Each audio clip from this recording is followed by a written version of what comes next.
মুফতি গিয়াসউদ্দিন তাহেরি সাহেবের বিরুদ্ধে যে মামলা হয়েছে, এটা অত্যন্ত হাস্যকর। কিভাবে যে প্রশাসন এই মামলা নিল, যেখানে লক্ষ লক্ষ লোকের চোখের সামনে তিনি শরণার্থী উদ্যানে বসা, সেখানে কিভাবে অকুস্থল ওই বিজয়নগরে তাকে সেখানে দায়ী করা হয়। এটা উদ্দেশ্য হলো তার বক্তব্য বাংলাদেশের কোটি কোটি লোক শুনে, এবং তারা হয়তোবা ভোট কম পাবে, তারা হয়তোবা তারা এখন দেখা যায় ফেসবুকের মধ্যে কিছু নির্লজ্জ বক্তা আছে, তারা আগে বলেছে যে আমিও আওয়ামী লীগ, আমার 14 গোষ্ঠী আওয়ামী লীগ।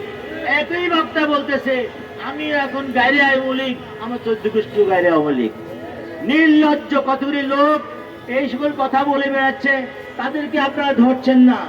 আপনারা, আমাদের সুন্নি জনতা এখন কিন্তু ঐক্যবদ্ধ। আমরা বাংলাদেশে যত আহলে সুন্নাত জামাত আছি, যত 12,000 খানকা আছে এবং আমাদের কোটি কোটি মানুষ আছে, আমরা সব আজ সম্মিলিত, ঐক্যবদ্ধ, একীভূত। আমাদের সামনে যদি আপনারা দাঁড়াতে চান তো স্রোতের গুটার মতো ভেসে যাবেন। আমরা যখন জেগেছি, এখন আমরা আর ঘরে ঘুমাবো না। তাই আমি সরকারকে বলবো, আপনারা দায়িত্বশীল হন। আপনি মনে করছেন যে ওরা কদিন চিল্লাবে, এটাই শেষ? একটা অগ্নি স্ফুলিঙ্গ হলে সেই স্ফুলিঙ্গ থেকে দাবানল হয়, সেই দাবানলে শহর নগর সব পুড়ে যায়।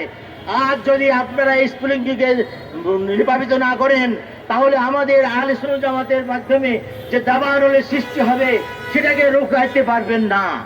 সেই জন্য আমি মনে করি সকলের শুভ বিজয় উদ্যোগ হোক।